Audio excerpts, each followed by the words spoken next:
Au nom du Père, et du Fils, et du Saint-Esprit. Amen.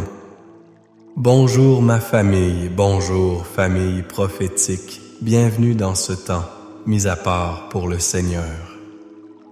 Où que tu sois, en ce moment, je veux que tu prennes une profonde inspiration et que tu expires toutes tes angoisses, toutes tes peurs, toutes tes divisions intérieures. Nous entrons maintenant dans le lieu très saint, non par nos propres mérites, mais par le sang précieux de l'agneau. Père éternel, en ce moment même, nous venons devant ton trône de grâce. Et je te demande, Seigneur, de libérer une onction de protection sur chaque personne connectée. Je plaide le sang de Jésus sur cette connexion Internet. Je plaide le sang de Jésus sur chaque foyer, sur chaque téléphone, sur chaque ordinateur. Que le sang de l'agneau de Dieu forme un dôme de protection, un mur de feu autour de toi et de ta maison. Je déclare que là où tu te trouves, c'est une terre sainte. Je déclare que l'ennemi n'a aucun droit, aucune autorité, aucune permission d'entrer ou de perturber ce moment. Nous lions tout esprit de distraction, tout esprit de confusion, tout esprit de division qui voudrait voler la semence de la parole de Dieu. Et maintenant, Saint-Esprit, nous t'invitons. Viens, Esprit de Dieu. Viens, Consolateur. Viens, Esprit de vérité. Nous ne pouvons rien faire sans toi. Souffle sur nous un vent nouveau. Remplis cette atmosphère de ta présence glorieuse. Et Père, je veux prier maintenant pour celui ou celle qui se sent divisé non seulement du monde, mais divisé de sa propre famille, divisé de ses amis, peut-être même divisé à l'intérieur de lui-même. La Bible déclare dans 2 Timothée 1, verset 7, « Car ce n'est pas un esprit de timidité que Dieu nous a donné, mais un esprit de force, d'amour et de sagesse. » Mais l'ennemi, lui, est l'auteur de la peur de la séparation, de la haine. Et je viens maintenant contre tout esprit de division, tout esprit de querelle, tout esprit d'amertume, tout esprit de rejet qui a tourmenté ton âme et qui a semé la discorde dans tes relations. Je le brise maintenant au nom puissant de Jésus. Je commande à ces forteresses de pensée de s'effondrer. Je déclare sur toi un esprit d'amour, un esprit de pardon, un esprit de réconciliation. Reçois ta libération maintenant au nom de Jésus. Alléluia. Avant de plonger dans la parole, ma famille, je veux te demander une chose. Si tu es béni par ce ministère, aide-nous à répandre cette flamme. Commente Amen dès maintenant pour que l'algorithme sache que nous sommes une armée qui se lève. Appuie sur le bouton J'aime, abonne-toi à notre chaîne pour faire partie de cette famille prophétique et surtout partage ce direct avec 7 personnes. 7 est le chiffre de la perfection divine. Partage-le avec 7 personnes qui ont besoin d'entendre une parole de réconciliation aujourd'hui.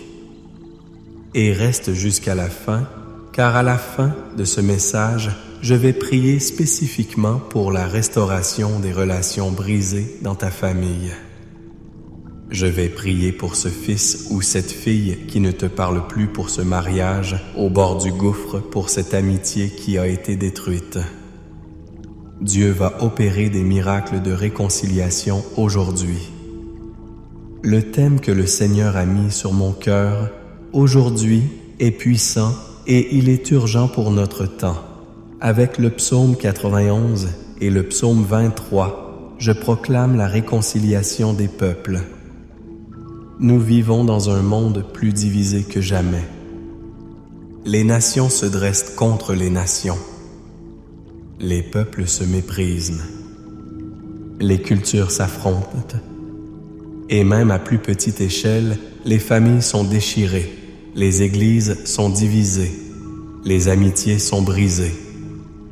La haine, la méfiance, la peur de l'autre sont le pain quotidien que nous sert l'ennemi.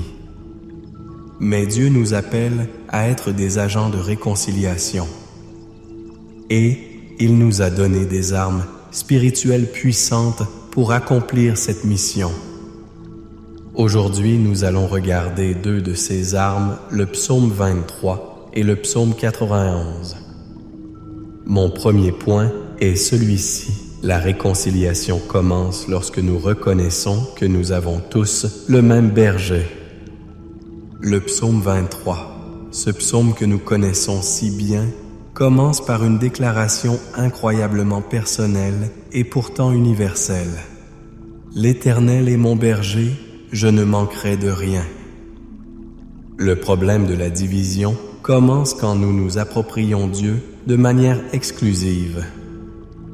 Il est mon Dieu, donc il ne peut pas être le Dieu de ces gens-là. Il est le berger de mon Église, de ma nation, de ma culture, mais certainement pas de la leur. Nous créons des enclos spirituels, des barrières, et nous oublions que le champ du Seigneur est le monde entier. Regarde ce que dit le psaume. Il me fait reposer dans de verts pâturages, il me dirige près des eaux paisibles.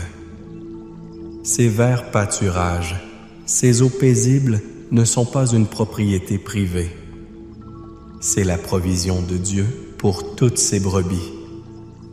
La brebis qui est à côté de toi, même si elle a une couleur de laine différente, même si elle bêle avec un accent différent, a le même droit que toi à l'herbe verte et à l'eau fraîche du berger. La clé de la réconciliation se trouve au verset 5. Écoute bien cette parole prophétique. Tu dresses devant moi une table en face de mes adversaires. Remarque bien.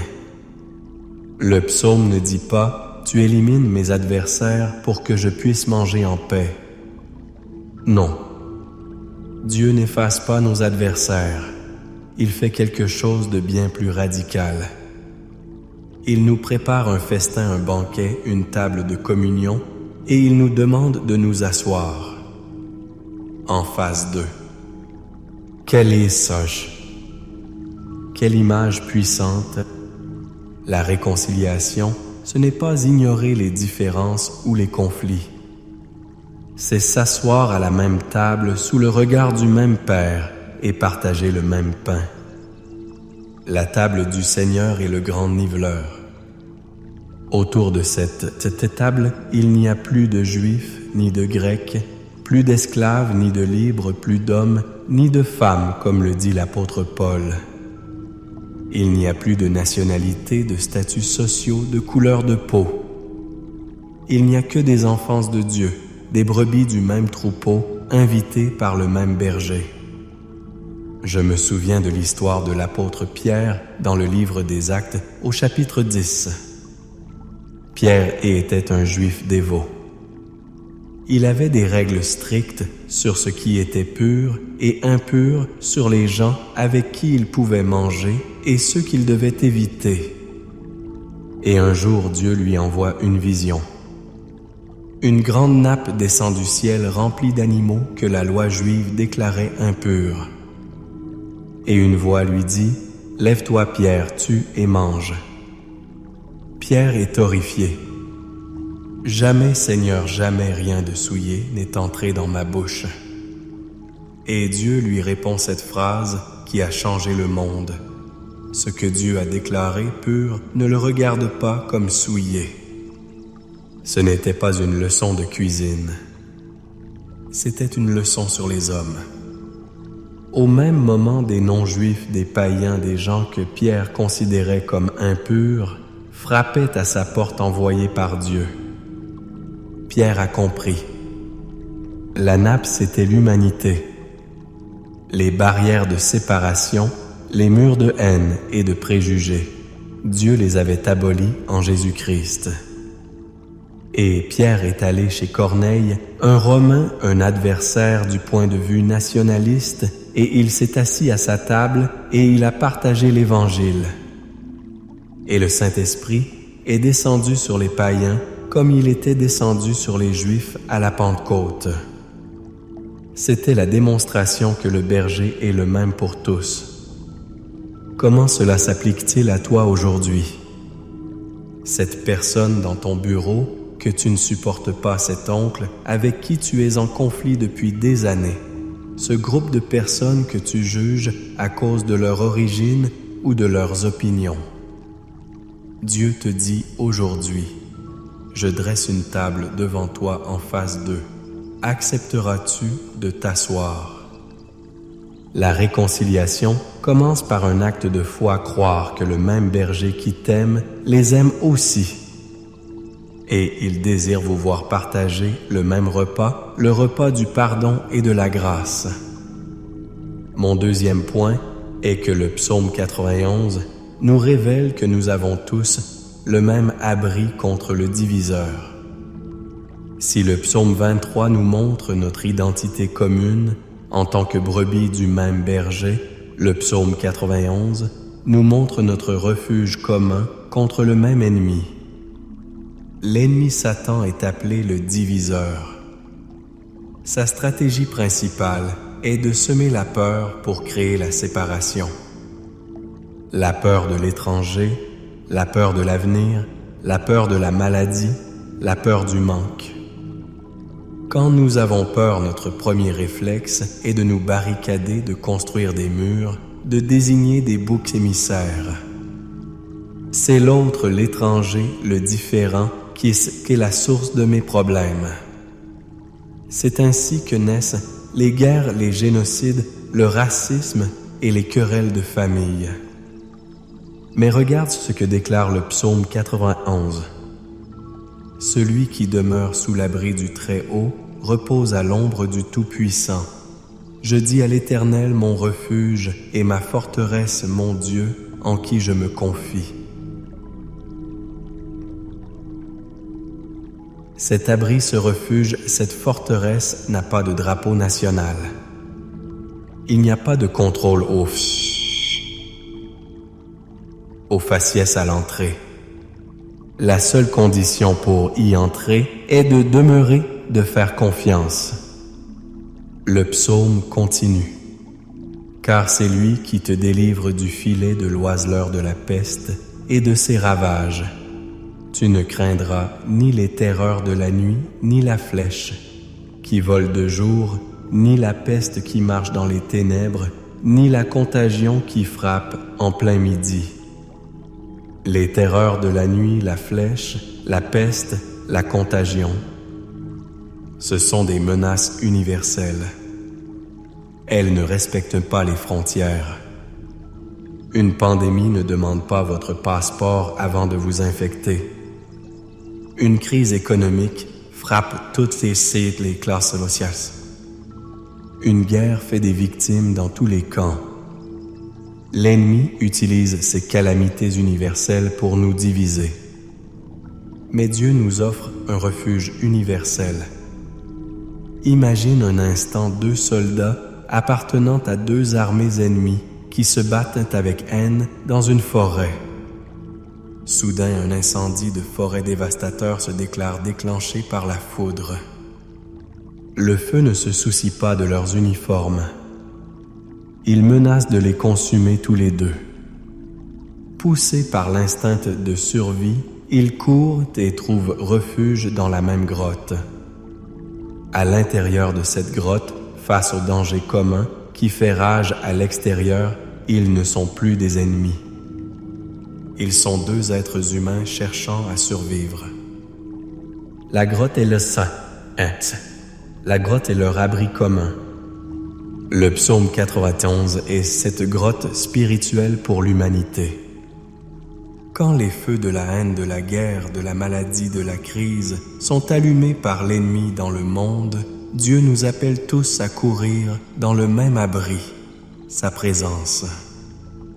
Et dans cet abri, nous découvrons que celui que nous considérions comme notre ennemi tremble de la même peur que nous et cherche la même protection que nous. C'est dans l'abri du Très-Haut que les murs de la haine s'effondrent parce que nous réalisons que que notre véritable ennemi n'est pas l'homme en face de nous, mais le prince des ténèbres qui attise les flammes à l'extérieur. La réconciliation devient possible quand nous arrêtons de nous battre les uns contre les autres et que nous nous unissons pour trouver refuge en Dieu contre l'ennemi commun de nos âmes. C'est pourquoi nous devons proclamer le psaume 91, non seulement sur nos propres vies, mais sur nos villes, nos nations et même sur les peuples que nous percevons comme des adversaires. En faisant cela, nous les invitons prophétiquement à entrer dans le même refuge que nous, à déposer les armes pour se mettre à l'abri du Tout-Puissant. Alors maintenant, lève-toi dans la foi avec moi. Nous allons faire plus que lire un psaume. Nous allons le déclarer comme une arme de guerre contre la division, comme un bouclier prophétique pour la réconciliation des peuples. Répète ces paroles dans ton cœur pendant que je les proclame à haute voix. Celui qui demeure sous l'abri du Très-Haut repose à l'ombre du Tout-Puissant. Je dis à l'Éternel, mon refuge et ma forteresse, mon Dieu, en qui je me confie. Car c'est lui qui te délivre du filet de l'oiseleur de la peste et de ses ravages. Il te couvrira de ses plumes, et tu trouveras un refuge sous ses ailes. Sa fidélité est un bouclier et une cuirasse. Tu ne craindras ni les terreurs de la nuit, ni la flèche qui vole de jour, ni la peste qui marche dans les ténèbres, ni la contagion qui frappe en plein midi. Que 1000 tombent à ton côté et 10 000 à ta droite, tu ne seras pas atteinte. De tes yeux seulement tu regarderas et tu verras la rétribution des méchants.